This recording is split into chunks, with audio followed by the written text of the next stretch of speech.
welcome to Pleasure Principles, the podcast where we explore the vibrant intersections of health, wellness, and the pursuit of joy in every aspect of life.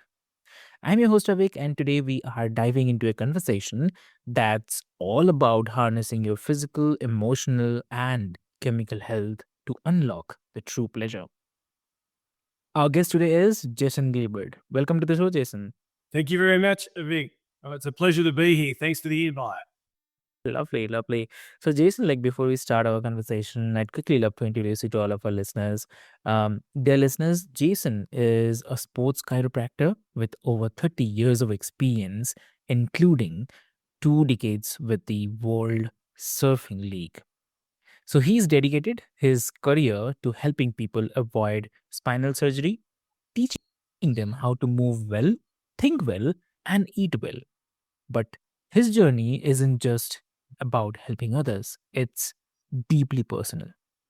From overcoming uh, debilitating back pain and spinal surgery to detoxing from mercury toxicity, he has transformed his challenges into powerful insights on healing and the wellness.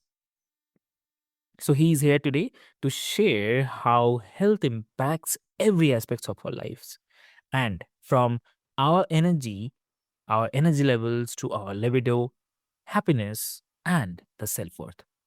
So, if you are ready to find out how better health can unlock more pleasure in your life, then stick around for this enlightening episode. So, let's get started. Welcome to the show. Hey, thank you, mate. Thank you very much. Thank you for that intro as well. Lovely, lovely. So, Jason, your journey is fascinating. So, if you can tell us, how did your personal challenges with back pain and mercury toxicity shape your passion for the health? Sure. So, Vic, when I was very young, in my memory, around 7 years of age, I started to suffer from back pain. And I always associated suffering back pain, it was low back pain, with practicing sport, running, playing football, surfing, and more. Yeah.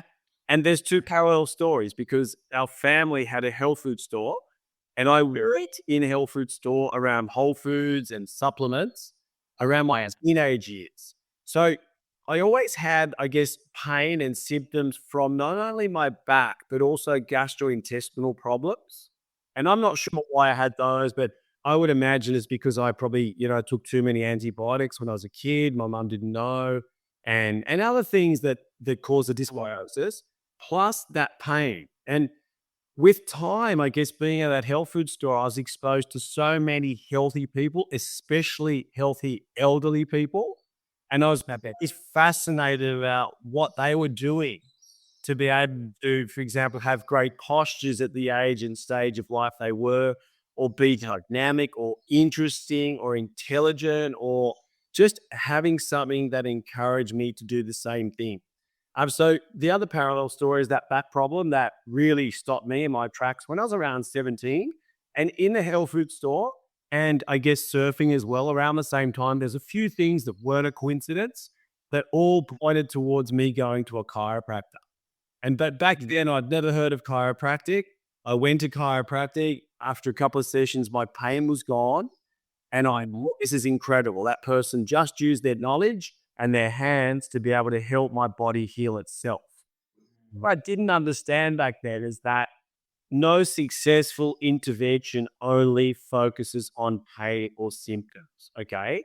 And that took a long time in my practice to understand that our society focuses on relief. And, like if we're talking about pleasure, we're talking about a degree of loss of pleasure for us to stop and unfortunately look at what we can do or take to feel better. And then I started to challenge the definition of health. Is the definition of health based on how we feel, or is it really based on how we function? And so we go many years down the track. I've had spinal surgery in that mix as well, but also had my mother who had cancer, and she had late stage lung cancer, and they wouldn't do chemotherapy because she was too advanced. So all we could do was focus on her health, because we knew that first we had no choice. Secondly, focusing on the disease was not going to make her healthier. And our chance was that if we focused on her health and we did that properly, then quite possibly she had the strength to recover from that. And that's Mm. exactly what happened. I took her to Brazil and I had her work with functional medicine doctors that I'd learned functional medicine with in Brazil. And my mum happily is still alive 7 years later. Okay. Now, what I will say is that it wasn't only from holistic and natural interventions. Eventually, she started doing immunotherapy, which has been incredible. But I initially, before we did that, we observed a 10% decrease in her tumor size in the first month. So this over time with my own health and my mum's and other people that I care about, my clients, it's so important to remind everybody, hey, you need to focus on your physical, emotional, and chemical health. It's usually not just one of those, it's a combination of all of those. And we need to challenge our definition of health, recognizing that it's not based on how we look or feel, because many people are feeling great today, but they might pass away later on of a heart attack. Yeah. So once again, like when I questioned that, I really went deeper and I was forced to see on myself with severe mercury toxicity and others that our only true chance of getting healthy is by focusing on health and not suppressing symptoms. And just lastly, on this first answer to the question, I noticed that my spiritual, emotional health, I guess, and development would only, I felt actually before it happened that I felt that it only get to its potential when I looked after my physiological health. And obviously, my pleasure and my happiness suffered a lot because I didn't have energy. I didn't sleep well. I just didn't have that love for people and life the same way that I'd had before. And a beautiful thing is, and I'm sure people who are listening can relate to this if they've been through this, is that as you improve your health and you do it with the solid foundation of health, you watch and you observe and you see how your pleasure, your happiness, your joy increases gradually due to the fact that you stop trying to turn the symptoms off and you focus on the true pillars of health. Correct. Exactly. Yeah. So, also, here one more thing is like, how does improving our physical health, like better movement and exercise, translate into more pleasure in other areas of life? Yeah, that's a really good question. It's not always obvious, is it, in a world where we live that's so sedentary? However, we need to look at the fact that movement is one of the most important nutrients, one of the most important requirements for our health. Okay. So, to understand this in a simple way, imagine taking, let's say, a domestic animal like a dog who's been living on a farm, and then you put the dog in a small backyard in a city. Is it a happier dog? Of course not. It's not a happier dog, okay? It's not moving. And it's not only because it's conscious of the fact it's not moving, it's because movement stimulates the movement center of our brain, the cerebellum. And the cerebellum is a homeostatic center of the brain. So movement stimulates the homeostatic center, which actually influences almost every other brain function. Now, it's very obvious that we need oxygen. That's we understand how important oxygen is in cells. We can look at red blood cells and see how they work and transport oxygen, like our energy processes. However, it's not always that obvious of the connection between movement and health and movement and pleasure. Now, you get actually, here we go. And another angle on this one is that look at the countless studies of movement and depression, Mm. or anxiety, where people weren't moving, they weren't exercising, they start to do a minimum of exercise. When we talk about exercise and movement, guys, we're not talking about going to a gym and doing something that you might not necessarily want to do. We're talking about you just simply getting out and moving and doing your best. Quite Mm. possibly, there's people listening thinking, well, I can't walk that far. I can't walk an hour. That's okay. Walk as much as you can. Okay. Or I can't use my lower limbs without pain or for some other reason. Okay. Move your upper limbs. But as soon as we recognize the importance of movement, we could actually then relate it to the physiological influence that it has over so many of our bodily functions, from cardiovascular health to hormonal health to mental health to sexual health to digestion, you name it. It is such an important element of those systems. Exactly. And also, like, I mean, you emphasize on the spinal health. So, for the listeners who don't think much about their spine, why is it so central to overall well-being?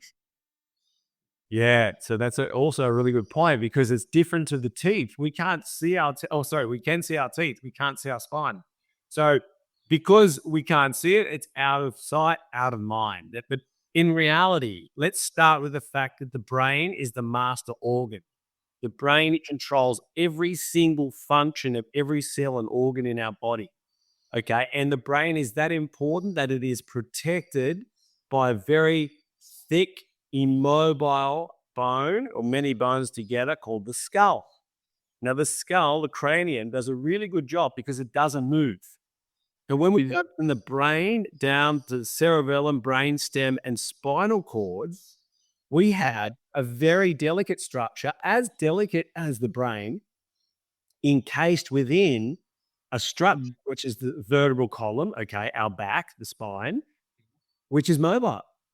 And because it's mobile, it can't protect the delicate neurological tissue in the spinal cord and the nerve roots, as well as what the immobile cranium protects the brain.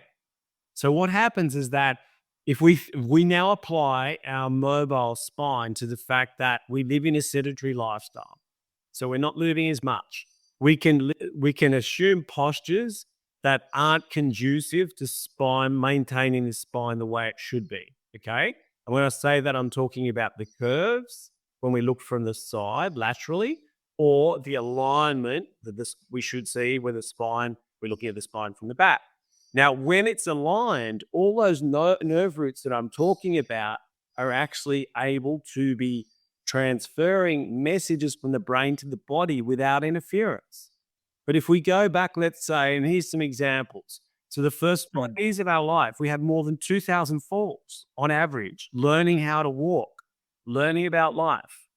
Then we're kids, we play games and sports with other kids. There's traumas there. Then we can throw in a modern day posture, laptop, computer, desk, writing, all the rest. It's basically life. And then we recognize that spine, due to the demands and accidents and impacts we put it on a place upon it, it loses its ability to fully protect the nervous system. Yeah. And this is probably one of the most important points I'll say here, that we could think, well, hang on, if something's compromising our nervous system function, wouldn't we feel pain? Wouldn't we feel symptoms? No, very rarely. We often have a fall. It hurts at the time. We might even have another tissue or limb that suffers worse. And often we will not feel that problem until it is 90% progressed, meaning that I often get people in their 60s and 70s that come and tell me they've had pain for a week, but they've got decades and decades of degeneration on their x-rays and MRIs that show that it's been degenerating slowly without them knowing about it. Yeah, We can't rely on pain. exactly. Yeah. And obviously, if we're talking about pleasure, we're talking about the fact that pleasure is compromised when we feel pain or symptoms. But isn't that a shame? Because that means that we have a high degree of pleasure and an apparent functionality to a point where sometimes, like a heart attack that's sudden, that can also happen with our spine, where one day you find the next day you've got pain, and then you're in this situation where you're in a lot of compromise around how much you can enjoy your life. And of course, it's like having a house is on fire. Of course, you're going to focus on the flames and you're going to put the flames out. and that's with an allopathic intervention via surgery or medication. But who's going to help you rebuild the house? That's up to you. If you don't rebuild the house correctly with the right people, unfortunately, your degree of pleasure and all the happiness you derive from the things that are important to you in your life will slowly diminish with time. And look, Vic, I'm saying this relating to 30 years in my profession, not only working with spinal problems, but also functional health, but also the 10 or 15 years before that when I'd work in the health food store and I observe it. I've always been a keen observer of health and what successfully healthy people are doing compared to those who aren't. Hmm. Wow. And also, like, what's a common health myth or maybe misconception you would like to bust out? Uh, I mean, for our listeners. Yeah, so the number one, most definitely, I'll highlight it again. Don't wait for obvious symptoms to guide you towards caring for yourself. Please know that not only spinal problems, but pathologies in general. Let's think of someone who smokes their whole life. And like my mum, for example, she smoked her whole life, 60 years, not one symptom, not one. And then all of a sudden she coughs up blood. So our body is not always efficient at causing symptoms to guide us towards an underlying problem. Okay, so that's the number one misconception, is that if you're sick, you'll know. That's not the case. It's slowly degenerative. More than 75, 80%, or even more, okay, percent of our problems are lifestyle. They're lifestyle related. They're slowly degenerative. And because they're slow, we're losing it that slowly that we're not perceiving less energy, less pleasure, lesser quality of sleep, digestive problems that might start mild that worsen, concentration problems, hormonal problems, let's say a woman's period, whatever that is, usually it's slow. We can't rely on our body to let us know that, hey, you've got this problem, give it attention now. So it's up to us right now to follow resources like the one you're presenting on your podcast, to read books, to go deeper and understand that you need to learn how to look after your own health. And by doing that, you need to challenge. This is the other misconception, okay, around the definition of health. Health is 100% correct function. Okay, so please look at that and look at the same way you might look at saving money or your finances or security, and look at it in a way that you need to invest in your future now, meaning that if health is 100% correct function, you need to recognize what toxins you have in your life and what nutrients you have in your life, or maybe not have in your life. Boost those nutrients, boost them in every way that you can through diet, exercise, mindset, sleep quality, stress levels, okay, water quality, air quality.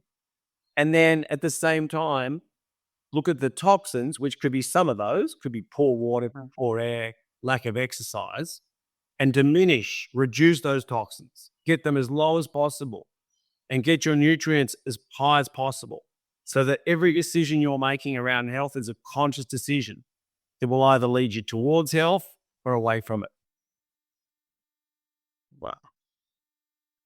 And so if someone listening is overwhelmed with where to start, then what's the simplest first step they can take to improve their health today? Yeah, and the timing of that question is so good, because I think we're at a time now, Vic, where some people can be daunted, thinking, wow, there is so much to focus on. There's so much to worry about. I don't even think I'll start. So let's start with a really easy principle.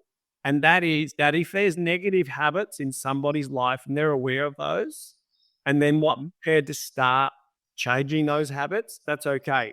Start to introduce healthier ones. Can you move more? Can you walk 20 minutes per day? Can you drink more water? Could you drink better quality water? Could you make better food choices when you go to the markets? Could you buy organic? Okay. Could you introduce positive things and leave the negative things, quite possibly, which would be, hey, smoking or drinking alcohol or certain foods that you're not ready to stop. Understand that many people don't even try to get healthy because they think that they equate it with what they're going to miss, they're going to suffer through not enjoying the pleasure. But remember, please, that these pleasurable things are often short lasting with long lasting consequences in a negative way. Okay, so let's just start with a positive. This is really important.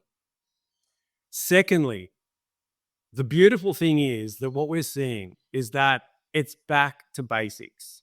We can go online, we can listen to any podcast about new biohacking techniques and expensive equipment and expensive supplements. And yes, there's so many of them that are great, and I use them, many of them every day. However, I get my most value from getting out, getting natural sunlight on my skin when there's sun, moving, breathing through my nose, okay, because that puts me more in a parasympathetic, relaxed state as opposed to a sympathetic, stress state. So we've got knowledge to be able to help us deal with situations. Yeah. We've got discipline to help us stop using technology late at night time or if there's blue light. Hey, we don't need to spend lots of money, even if we don't have blue light blocker glasses. We could actually just avoid that light, or we could change our light globes and put red lighting. Okay. So there's strategies that when we understand the requirements of our body, we can actually cheaply and easily introduce these positive aspects. And as I'm saying, it's simple. Okay. Every choice around food, it can be positive or negative, toxic or a nutrient. Yeah. Every choice around movement, same thing. Water quality, same thing. Stress. Okay. Stress is a tricky one because we've got so much on our plates these days through quite possibly balancing a job, a family, and other things. So that does take a little longer to be disciplined in regards to, hey, trying to calm this mind down, trying to minimize the amount of stimuli that we have from laptops, from mobile phones, from various apps, from working at times that aren't too late in the evening, where our body would be conducive, more towards sleep as opposed to productivity. Once again, back to basics. It's not rocket science, okay? And these basic measures will bring huge returns in regards to your investment, not only with your health, but also your pleasure and happiness levels. Got it. Okay, great. Great. So that's an incredible conversation, Jason. Thank you so much for sharing uh, your wealth of knowledge and personal journey with us today. Vic, so welcome, mate. Thank you very much. And you had great questions. It's always really nice to work with someone who's knowledgeable and can guide their interview in a really nice way for people to learn a maximum possible. Lovely, lovely. And from the importance of spinal health to the transformative power of detoxing and the three pillars of health, you have given us so much to think about. So, for the listeners, I'd love to mention like if this episode has resonated with you, don't wait, start small, make changes, and invest in your well being. So, remember that health isn't just about living longer, it's about living better. So, if you have loved this episode, don't forget to subscribe to Pleasure Principles and leave a review and share it with someone who could use a little more pleasure and health in their life. Until next time, this is your host Avik reminding you to prioritize your wellness and discover the joy it brings to every aspect of your life. Stay curious and keep finding the pleasure. Thank you so much.